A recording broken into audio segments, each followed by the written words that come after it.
สวัสดีพี่น้องบอกว่าเด้อสุขวันมื้อนี้พบกันมาอีกแล้วเสียงเก่าเสียงเคยมื้อนี้เราก็ยังอยู่เกาะติดกับทีมงาน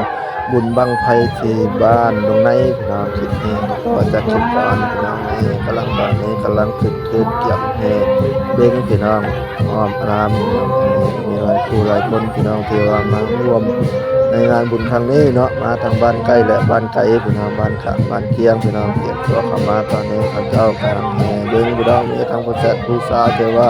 เขาเจ้ามาแห่เบ้งพี่น้องแอบเบ้าอยู่บนพี่น้องหน้ากองเวลาพี่น้องนะ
ตึงจัดไอ้ยี่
เด้อผู้ใหญ่ผู้วางจาน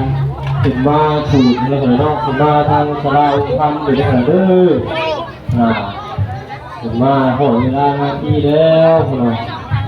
พอหลับทำงานบุญผู้ใหญ่ผู้วางจานในตัวนี้เราถึงมาได้เด้อถึงมาแต่ผู้วางจานเลยผู้ใหญ่ลุงผู้ใหญ่ลุงหน่อยดูถึงมาเพราะว่าเดี๋ยวพอยาตาแล้วก็ขึ้นมาอะไรก็ยาแล้วก็ร้องโอย